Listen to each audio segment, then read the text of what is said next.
Hi, this is Brass Check, and I'm recording this on the waning days of 2025. It is December 29th, to be exact. I'm hoping this gets out before the end of the year. I want to give a recap, let people know that I am in fact still around, still alive. Apparently you are too, otherwise you wouldn't be able to watch this. So, for all based, depending, in spite of everything else that's going on in the world, here we are. Um, Heading into 2026. Want to do a little recap of some highlights of the last year and also show you what has kept me so busy and why you haven't heard from me much. One thing, this book continues to sell very well. This is the story of basically what appears to be a systematic protocol enforced, not just recommended, but enforced in hospitals throughout the nation during COVID that looks like resulted in the death of at least hundreds of thousands of people. I don't know how else to uh, um, well, I don't know what else to call it. You go in, you have a minor problem, you come out dead. And it happens thousands and thousands of times. That seems to be um, death, right? This book no longer available via Amazon. We still sell it, however. Amazon is a dangerous place, as is everything on the internet.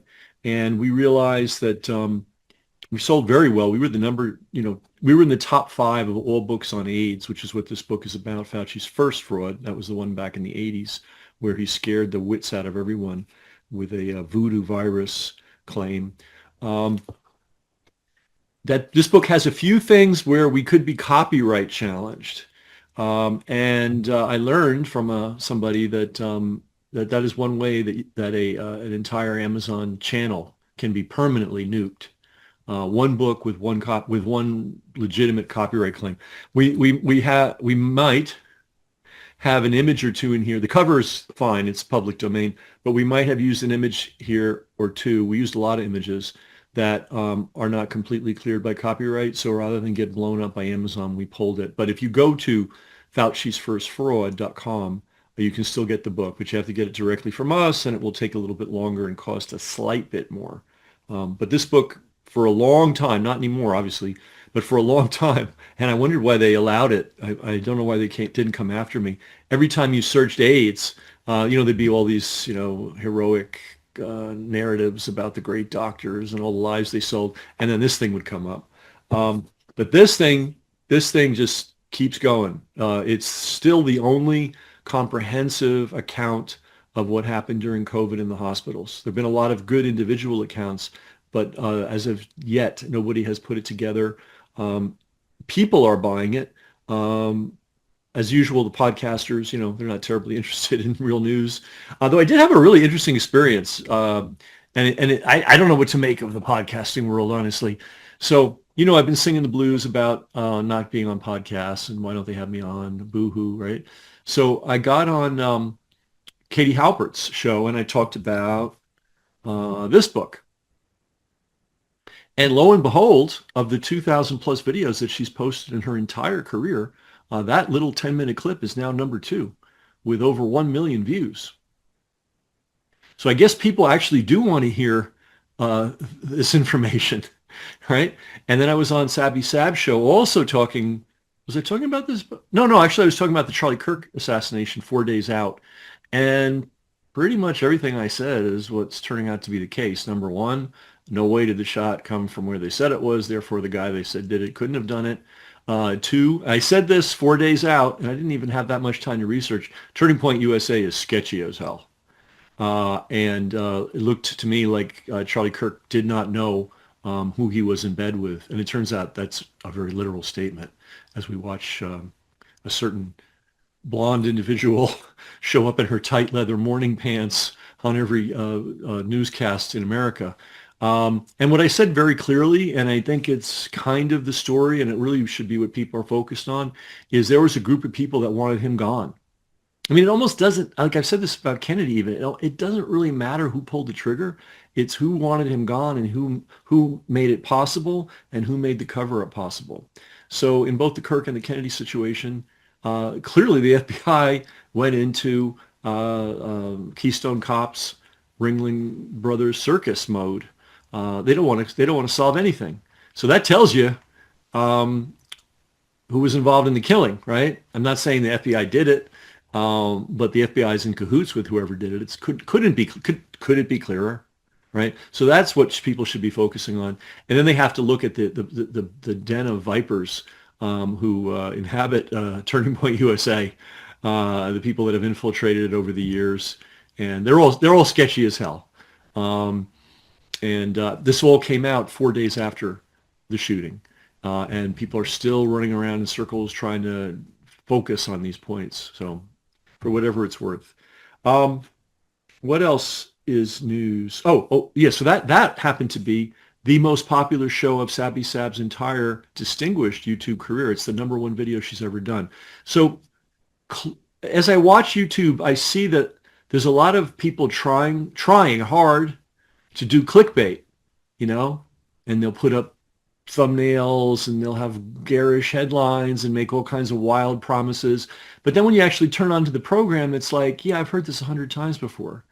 And in both of these cases, the appearance on Katie Halper and the appearance on Sabby Sabs, I was actually talking about new and important stuff that nobody else had been talking about. Oh, we're also on Redacted. Really wonderful interview that Clayton Morris did. It was extraordinary. He's really an extraordinary guy. That was over 500,000 views. So clearly, people want to hear new information. But here's the weird thing. You would think, okay, if it's all about clicks, I should be getting calls. Other people should want me on their show, and I've had a few, but it hasn't been the avalanche. So I'm coming to the conclusion that when you see somebody who's on every single podcast all of a sudden, it ain't natural.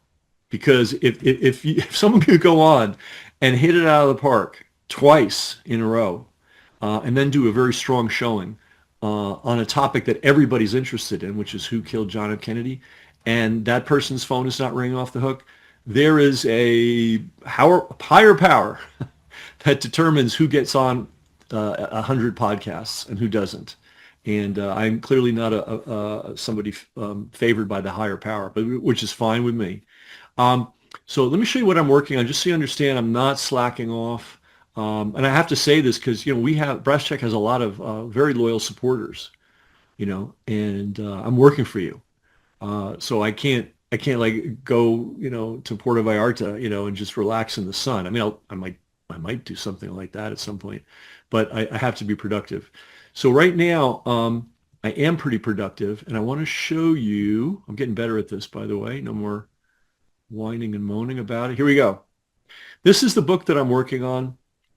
It is called Diabolical Errors. And you can get a kind of super abridged copy, almost a preview copy, right now for $4.95, and it's on Amazon, and it's called Diabolical Errors.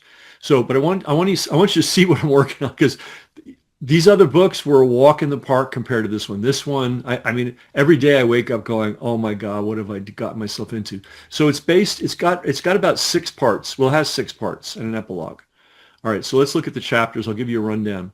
Okay, so we talk about the smallpox thing. Apparently, they eradicated the scourge of smallpox using vaccines. No, they didn't. Then we talk about they say, oh, George Washington made all his soldiers get the smallpox vaccine, and that's what saved the war. Nope, didn't happen that way. Then we talk about this strange thing called the hypodermic needle, and what a catastrophe. Forget vaccinations for a minute. As soon as the doctors had the hypodermic needle in their hands, they went insane. It's in the book, but it's frightening what they decided to do with it. Then we have to talk about Louis Pasteur, and we have a lot of chapters on him. 1, 2, 3, 4. Louis Pasteur, superstar. Today chickens, tomorrow the world. Mad dogs and Frenchmen, and a visit to the engine room. And Louis Pasteur is kind of like the foundational guy for a lot of so-called modern medicine, especially vaccines. He's actually the pioneer of injecting stuff into people with the delusion that it's going to prevent them from getting a disease. Um, and that's why I've devoted so many chapters to his story, because it's the bedrock, it's the foundation. And when you actually look at the historical details of his life, like none of this is speculative, but nobody knows the real story. They only know the comic book version. So this is probably the best takedown of Monsieur Pasteur, one of the best takedowns ever done. Because I'm not trying to be polite. I'm not trying to fit in to the academic world, or the the news world, or even the podcast world. So I let it loose. So if you think, I mean, Louis Pasteur did some good things. The things he did in science were insane, and unfortunately, his insanity literally became the foundation of modern medicine. Then we have the most important, one of the most important unfortunate meetings in history. A guy named Gates, not Bill Gates, Frederick Gates, met John D. Rockefeller, and you probably heard general things about this over the years, but basically they destroyed medicine. And I introduced that in this section right here. I'm going to have a little sip of water here because my throat's about to croak here. And then we talk about what medicine was like, excuse me, in the 19th century in America. And one of the things that's surprising is there were more doctors per capita in the United States than in any country in the world, by far. Why is my throat getting a little scratchy at this very inopportune moment? Hang on. Excuse me. So there were more doctors. Even though we were a more, quote, primitive society, it was easier to become a doctor. So a lot of normal, decent people became doctors. By the way, from all walks of life, women had an opportunity to become doctors in the 19th century. It was easier to become a doctor as if you were a woman in the 19th century than it was until recently. So there was a big, long gap. If you were African American, Black American, you could go to medical school. No big deal. I mean, it's hard for everybody, but you could go to one and get in. They shut the door on that one hard. And it wasn't until the 1950s that Black Americans found their way into American medical schools again. And that's just the tip of the iceberg of some of the things that Rockefeller and Frederick Gates pulled off.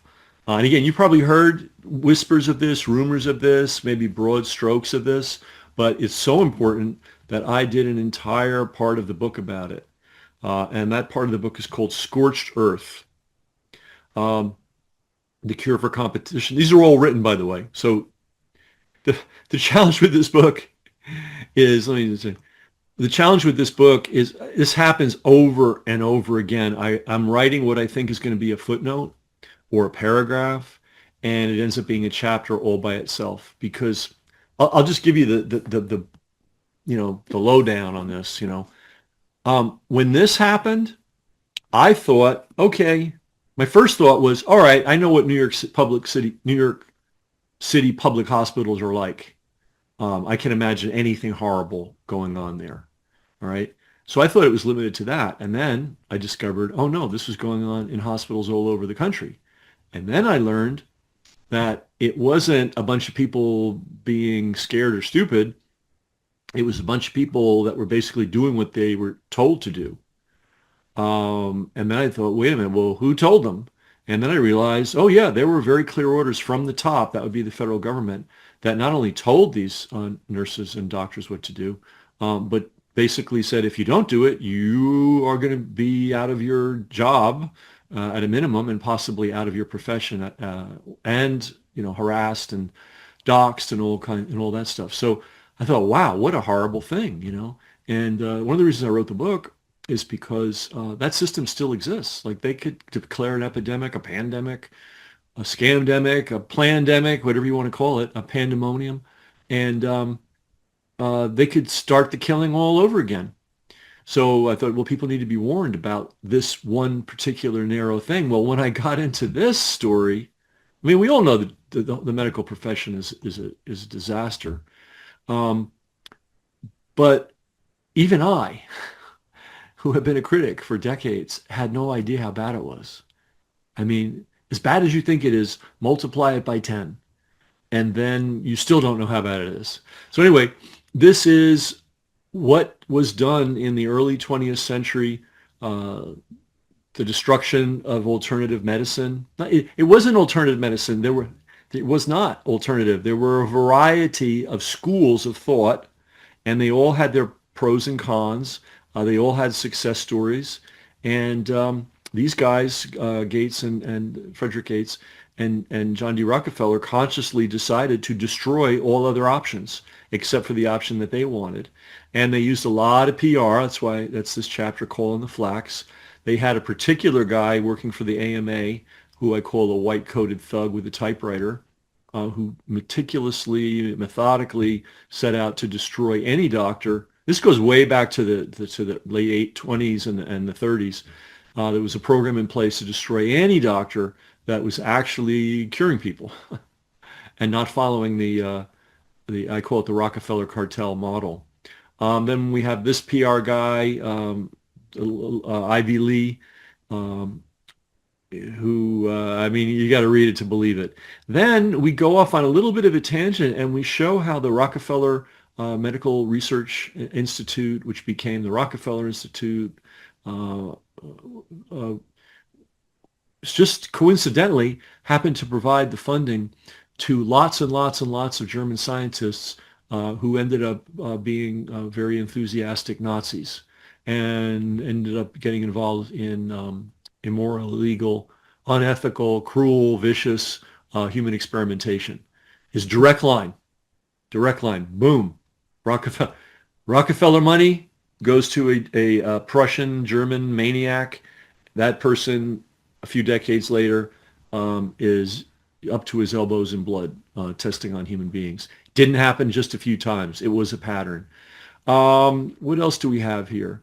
Uh, then we've got, I mean, there's just so many things. The medical system that we have today, which was installed to a large degree with the invention of health, education, and welfare, now Health and Human Services, that was built by Nelson Rockefeller. I didn't know that. That's the grandson of John D. Rockefeller. He was doing all kinds of diplomatic stuff, all kinds of geopolitical stuff, and then for 2 years, inexplicably, they made him head of health and health education. I don't know whatever it's called, but whatever they called it back in those days, they made him the head, and he rewired everything and then left. And then one of the things he set into motion was MK Ultra. A lot of people are aware of the MK Ultra story. And it's something that I've been very interested in, have a ton of books about it. I'm a minor expert in it. And I learned a lot of things through this research about how it actually went down. And not surprisingly, both the Nazis and the Rockefeller doctors were the people behind the biggest abuses. And one of the things you'll see in MK Ultra reporting and his story is they always take a few sort of dramatic, salacious episodes and a few colorful characters, and they act like it was a bunch of, freelance, maverick, wild dude guys. And no, it was a very well thought out, very well planned, had very clear intentions, all kinds of, cutout organizations were set up, money was laundered. It was not just a few rogue people. And it was a Rockefeller invention. All right, what else do we have? All right, I don't know what this is. Yeah, when you write a book this size, you get lost in it, and it gets a little scary. Next chapter, mobilization, and what I discovered is, yes, indeed, the military is the driver of mass coerced vaccinations. And they were the first ones to do it on a mass scale. They were the first ones to coerce. And the World War One was where that was the birthplace of modern coerced vaccination. And when you read the actual history of the science behind it. And by the way, everywhere I looked, the book originally was titled, what the heck did I call it? Diabolical Errors, The Strange and Unsettling History of Vaccine Science, right? And I was going in search of vaccine science. And I thought, well, they've got all these historical milestones. I'll go back to the beginning, smallpox, George Washington, and Louis Pasteur. And I'll try to find what the original science was that justifies all this stuff they're doing later. And what I have found consistently is either there's no science at all, or it's science at the level that would fail if you did it in a third grade grammar school science fair, or it's just absolute crap. Or they even knew that it was dangerous and not productive, but they went ahead and did it anyway. Covered always with world-class PR, not just someone that's good at writing. The most brilliant PR people in the history of the world, or in the last 150 years, were all involved in promoting so-called modern medicine. And 99% of their job was to take stumble-bum freaks like Pasteur. Sorry, if you read the book, if you love Louis Pasteur, there was something very wrong with that man, and making them into superstar heroes. Remember Anthony Fauci? Remember everyone had to love Anthony Fauci? A very similar situation. And I don't know who Anthony Fauci's PR agent was, though he had the whole federal government at his disposal. But we do know the PR operation, or I uncovered it in writing this book, of who made Pasteur famous. And basically the whole history of medicine is a bad idea combined with a guy with a lot of money, combined with a superstar PR guy, and then the news media and the idiot politicians just falling into line. It wasn't just COVID. This is modern medicine, and I'm going to show you that in a second, so that is really clear. So anyway, this is the whole history of the militarization of vaccines, like it's never been told before. And then the next section this is really important. I might even put this one first. In fact, this did go below. Someone put it in the wrong place. Hard to get good help these days. Hopkins über alles. You remember during COVID, everybody was always talking about John Hopkins this and John Hopkins that and da-da-da-da. Well, I didn't know why that was, but now I know. John Hopkins was literally the model for the new medicine of the 20th century and the new medical schools. And you could not have had a worse model. Literally, if you tried to conceive a worse model for how to teach doctors, you couldn't dream up the model that Johns Hopkins Medical School employed in a million years. And I go into that into this book. And that became the model for all medical schools in the United States. Any medical school that didn't go down the perverse, and you'll see how perverse it was, path of Johns Hopkins. Well, let me give you an idea. Something I'll share from the book.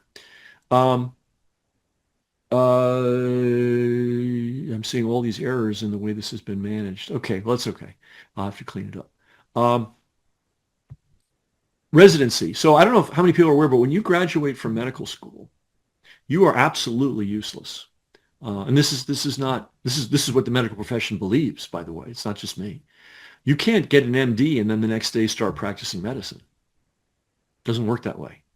After 4 years of doing God knows what, you have to go through a residency, and that residency could be anywhere from 3 to 5 to 7 years, where you basically work like a slave for low wages. In the old days, I don't know what it's like now, it would be 80 to 100 hours a week.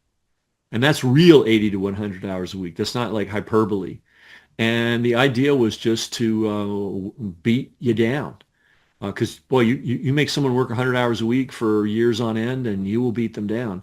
That system was developed by the very militarized Prussian medical system, and then was adopted or transplanted to Johns Hopkins by a physician, educator, who was a cocaine addict. And he was such a serious cocaine addict that he finally blew himself out and had to disappear for a few years and recover. And his cure for his cocaine addiction morphine addiction. He was a morphine addict for the next 40 years, I think, of his life, 30 or 40 years of his life before he died. That's the man who created the residence system of education in the United States. Never before in the history of medicine were doctors, young doctors in training, abused pointlessly by a bunch of psychopaths. But that's one of the many things that Johns Hopkins brought to medical education. If you wonder why our doctors are a little on the twisted side, some of them, not all of them, well, we have a chapter on that called Education by Ordeal. And okay, I'm seeing errors all over the place, but you don't know what they are. Only I know. All right, I'm going to go back. And now the next, I started to write like a paragraph on childbirth. It was just intriguing. And then it became a page, and then it became a chapter, and it became an entire section. And I'm going to tell you that the world of obstetrics is a horror show. There are probably women out there who've given birth. I can't believe how stoic you ladies are, because these doctors are out of their fucking minds. You might have had a good one, and if you did, that's great. But the whole system it's as bad. They don't kill people the way the COVID hospitals did, but you'll see. And I've never heard that. I mean, actually, now I'm finding some of the people that have been writing and talking about this, but this is one of the great secrets of American history. Yeah, yeah. And then the other thing that is so bizarre is pediatrics. That is the most. I mean, I don't. It's easy to be hyperbolic. That is possibly the most corrupt specialty in medicine. So it's hard to say which one is the most corrupt because they're all horrible. It's really quite remarkable. But I have a section of the book called Women and Children First, and because that's the beginning of life, and you get born and then you're a child for a long time, and if we get that medicine wrong, we are setting people up for a lifetime of problems. And those two systems are as crooked and as ignorant and as brutal and as money grubbing as anything. I mean, I know there are whorehouses in Tijuana, Mexico, that are run with greater care for human beings than the average pediatric and obstetrics office. And it's in this book, and they're welcome to debate me. I guarantee they're not going to want to debate me. They don't want anybody to talk about what they actually do. All right, so that's that section. And then this is the one that I'm choking on right now. These are the ones that are finished. So I've got a chapter on AIDS, one on child abuse, one on fresh air, one on the horror of geriatric medicine, one on the scam of medical marijuana. Marijuana should be legal. No one should have ever gone to jail or been in handcuffs for 1 second over a plant. But this stuff about how medicinal it is to smoke it, I've talked about this for years. Well, it's going to be in the book. The scam that is organic chemistry. Yes, organic chemistry is a subject, but I'll show you. You might be surprised about a few things about it. The sleeping pill industry, a horror show beyond belief. They would come up with a pill, they'd start prescribing it, they'd notice problems, big problems, and then they would continue prescribing it for 30 to 40 years until the next golden child appeared. And then they'd wreck another generation of people. And then they're now on the 4th generation. And then statins, very important to know what statins are all about. And then we got vitamin D. These are all in the bag. Actually, I have, these are, yeah. And then these need editing. I talk about the beautiful exercise of walking and why the exercises that people are told to do may not be the best things for them. Talk about adverse reactions, which is the reality of every medicine there is. They all have adverse reactions, some of them quite serious. Doctors know nothing about them. They don't prepare the patients for them. And very often after someone comes back with an adverse reaction, they'll just give them another drug to cover up the symptoms of the adverse reaction. This is not a joke. This kills lots and lots and lots of people. And while these drugs are killing people, they're making their lives miserable, and they're making the lives of their loved ones miserable. It is a holocaust. That's just one small section of medicine. I mean, everywhere I look, guys, every branch of medicine, every specialty, and this is not the, the 19th century was a horror show. Right now, every specialty of medicine is a horror show. It's a holocaust of ignorance and greed. It's mind-boggling. And I kind of knew this, but until I started to look at it systematically and write it all down, I didn't realize exactly how bad it was. And which takes us back to this book. I thought it was just one hospital. Then I thought, well, it was a couple of hospitals and people were panicked. Oh, no, it was the system deliberately imposed. And it ended up in the death and disability of hundreds of thousands of people. And nobody talks about it except this book. All right. What else have I got going here? Those are the ones that need editing. I think there's a lot more that should be in there. And then this is the one that gets me. The ones that I need to finish. So in other words, I've started them and they're not finished. And typically I like to sit down and bang out a chapter in one day because it's like painting a fresco. I don't know if you know, it's like the wall's wet and you got to paint right now. Like you can't like paint a little today, a little tomorrow, have a weekend off. You got to just finish the damn thing because you're holding together so much stuff in your mind at one time. So we talk a little bit about nutrition. We took a look at Marc Girardot's great analysis of hypodermic needles and intramuscular injection. A lot of things that no one has ever asked about before. Talk about the importance of sunlight. Don't know what this is not quite right. This isn't finished. Okay, viruses. Oh my God, there's so much to do. Yeah, so I'm not slacking off. I guess that's a point I want to make here. I am not slacking off. What else do we have here? Let me go back one. Oh, and then these are the ones that it's hard to find good help. I should have a list somewhere of all the other chapters that need to be done. I think it's approximately, here it is. Okay. Alcohol, carbohydrates, and sugar. I'll just read these out. And I don't have a chapter title for this one, but basically there's a system in place. It's a formal system. It's not like a haphazard system. It's a formal system to attack any doctor that blows the whistle. It's set up. It's ready to go. They got a pen full of attack dogs, and when they get the call, they let out the dogs. And I've never, I learned about this. I went all the way down to Austin to see the CHD people, the Children's Health Defense Conference. Great conference. Totally recommend it. Great attendees.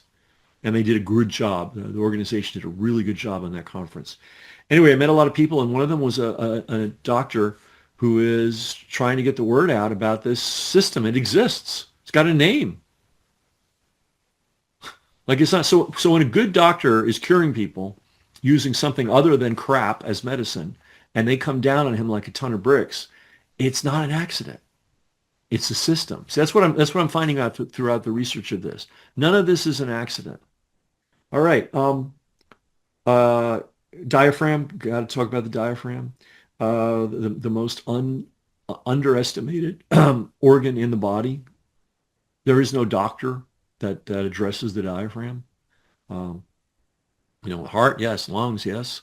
Other organs, yes. Blood, yes. Nobody looks at this basically one of the engines of life, and it's important. So we got a chapter on that. We got an article on environmental illness. We used to report a lot on that pre-COVID. COVID kind of took us off the course there for a while, but that is going to have a blockbuster chapter on that. I wrote a chapter on medical advocacy. I'm going to do a chapter on seed oil, on polio. We're going to finish the seed oil chapter tonight. It still has to be edited. The importance of social life, even if it doesn't have to be like some deep thing, but you got to have some kind of, hey, how you doing? thing in your life. It's so important, and it's not, people aren't told how important it is. It's like apparently the most important factor in health. I mean, you can get everything wrong, but if you have that right, you have a good chance, you know. Then you have to have a chapter on the Stockholm syndrome, because we have to explain why all these doctors are going along with mayhem every day. It's, you know, it's happening right in front of their eyes. They're prescribing things, they're doing procedures, um, and they're going badly, and they just keep doing it, just like I reported in this book. It's just happening. It's happening everywhere. It's the absolute definition of modern medicine, doing things that don't work, but they make a lot of money and not asking any questions. That's pretty much summing up the whole thing. I'm going to have a chapter on heart attack and stroke. This is a massive moneymaker for the medical industry, and I'm going to show how they actually help by not helping. They help the bad thing by not helping and intervening when they could. And why don't they intervene early? There's no money in it. That's the other thing I'm finding out. Like, if there's no, I mean, and this again, everyone says, well, yeah, we already know this, but it's very interesting to see it in detail, specialty by specialty, what they do, what they could do that would be 1,000 times more effective. If there's money doing something that's not effective, and even known to be harmful, they will do that. If there's something that is free and easy, they will not do that, and works. It's not just free and easy. It works.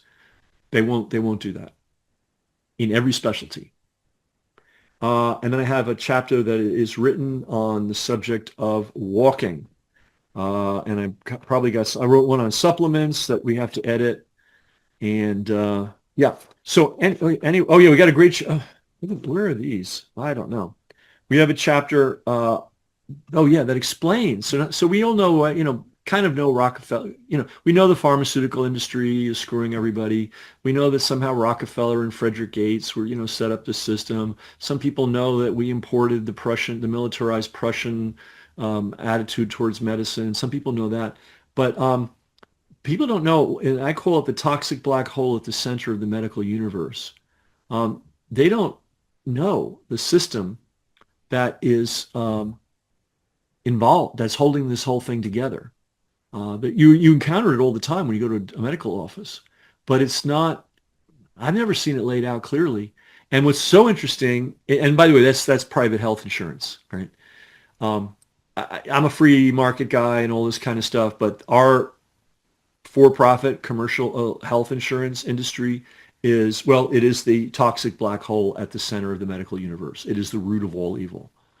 It is horrific beyond belief. I had no idea. I didn't like it. I knew they were crooks, but when you look at it in detail, then you realize this thing is just pure evil. It is set up to make people as sick as possible. Because I'll let out this cat out of the bag. The sicker you are, and the more money that has to be spent to patch you together, the more money the medical insurance companies make. And it's a very simple formula. They can say, well, look how much money we had to spend, so we have to raise everybody's premiums. So they have a built-in incentive and they don't have to pay on their premiums. It's a formula. They have to pay a certain percentage for medical care, so-called medical care, and I get into that. They spend a lot of money on nonsense.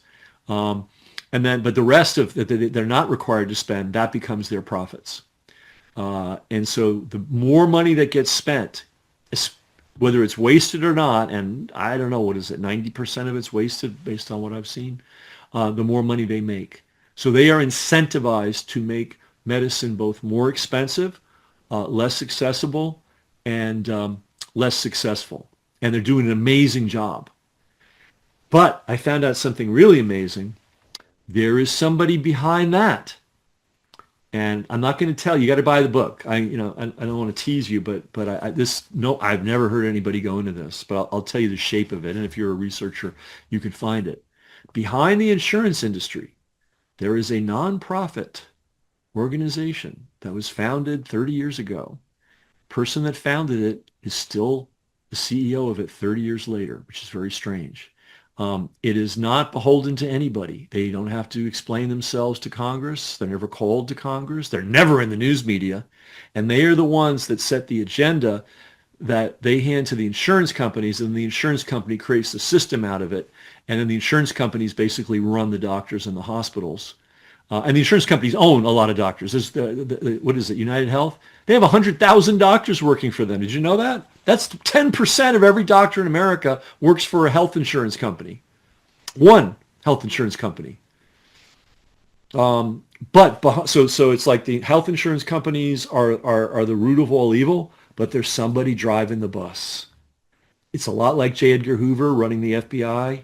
It's a lot like Anthony Fauci running the National Institute of Allergy and Infectious Disease for, I don't know, how was it, 50 years or 40 years. It's a lot like James Jesus Angleton, running counterintelligence directorate for the CIA for 20 years, unopposed, unquestioned. It's a similar situation, and it is a bizarre story. I mean, it's like, literally it would be like a guy just showed up and decided he was going to take control over how medicine was practiced in the world. And everybody said, okay, go ahead. And then let her, in this case, a woman, make all the decisions for 30 years. So if you like the direction medicine has gone in the last 30 years, you know who to thank. All right, so all that's going to be in the book. Just want you to know I'm not slacking off. I'm working hard. Because to take this full circle, we have a lot of people that support us. And I want to thank you for that, because this takes time. Writing is it's brutal. It's brutal work. Especially this book. This is it's like, you ever start a job and you're a project and you're like, oh my God, I wish I never started this.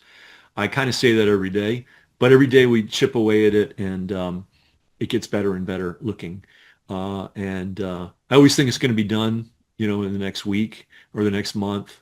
And I'm surrendering on a deadline right now. I thought I was going to have a whole section done by the end of the new year, or by the end of this year. But I will be lucky to have it done in January. So I'm guessing that, I thought this thing was going to come out in August. And then I thought it was going to come out in November. And then I thought it was going to be finished in December, and it's just getting bigger and bigger. But it will get done, and it is going to be kind of panoramic and encyclopedic. And I don't think anybody's ever attempted a book like this, because I go deep into the weeds of the history. And I also I have ways out. I have ways out. That's what appears in the last part of the book. I have a lot of ways to identify when you're being screwed by a doctor and what to do about it. And how to avoid. And here's the bottom line: if we never speak again, let me leave these as parting words. Don't get sick. And if you get sick, do everything you can to figure it out, and do not let yourself fall into the hands of these people. It just never goes well. And there's a million things you can do to avoid getting sick or to recover your health. And it basically involves just some knowledge and not doing the things that you've been told to do. If those of us that grew up in the 60s and 70s, we were told that margarine was the greatest thing in the world. We were taught that animal fat was death itself, butter was death itself.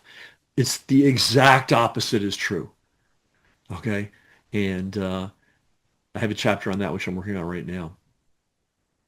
That one fraud right there, which worth hundreds of billions of dollars per year, that one fraud, and again, the book is just, it's crazy. I think I'm a knowledgeable person, and I'm just shocked at every day I start uncovering new stuff, and it just boggles my mind. But that one fraud, which again, I track how much it's worth, if you include all the farmers and all the actual seed oil manufacturers and all the packaged food makers, and then all the medical specialties that profit from this disaster. It approximates $1 trillion a year industry. And it is one of the things that you want to know about and avoid. I might even let that chapter out early because it's so important. Just give it away. Because we kind of know, yeah, these industrial seed oils aren't good, and polysaturated fats or polyunsaturated fat, and margarine's not good for you, and cottonseed oil. We kind of know this, but again, when you get into the details, and again, I'm not stretching. I'm not like, oh, okay, I'm going to like make up some alternate reality. I'm going to the actual science that's known. I mean, this science is known. They know the harm they're doing. And they also know treatments of all kinds that will help people. And those somehow never make it to medical practice. It's an amazing, well, it's a very simple, it's, at the end of the day, it's a simple system. Money talks. And just as we saw doctors absolutely willing to, you know, just lead people to their deaths during COVID in the hospitals, that same systematic approach exists in every medical specialty. The drugs, poison, I mean, you hear people say this, and you're like, yeah. No, they really do. They really are poisons. Many illnesses are just symptoms of drugs people are on. And I'm sure a lot of you have heard this. But it's one thing to hear it, and it's another thing to see it methodically laid out, case after case after case after case. And that's what this book is about. It's going to be at least as big as what the nurses saw. Let me see, how big is this fellow? Oh yeah, I mean, but it'll be kind of like like an encyclopedia. It's not, and it's designed to be a book you can read a little here, a little there. You're interested in a particular subject today, you read that chapter. It's not like you have to sit down and crank. You'll have to sit down and crank through the whole thing. But it needs to exist. So anyway, I'm not slacking off. This is what I'm doing. Again, thanks to everybody that supports. I'm wishing everybody a really good, happy, healthy, productive, joyful new year. Could be wild, could be a weird year, but they're all weird, right? So we've been through a lot of weirdness, and we have the capacity to go through more. Again, I don't think we're going to see this book till April, which means you may not see me much until then. But hopefully I'll be around, and I'll be talking about the book a lot on this venue we have here. Hopefully I'll be on some podcasts too. This book needs to exist. And I'm looking, there's a lot of good literature on this, but it's all fragmented. Hey, there's this piece over here in detail. Here's this piece over here. And then there's another book that goes over here. This brings it all together. You can see the whole arc of history, and then you can look at not every medical specialty, but I go into a lot of them, especially the big ones, and I show again how they are literally configured to do the absolute most stupid things imaginable that have tragic consequences, but conveniently make money for everybody involved. So anyway, on that happy note, Happy New Year to everybody. I'm wishing you the best for real. Thank you for supporting this work. I would not be able to do it without you, because this is a time-consuming thing. And if I'm writing a book that's going to make no money, I need to have some money while I'm writing the book that's going to make no money. All right. Happy New Year. Bye-bye.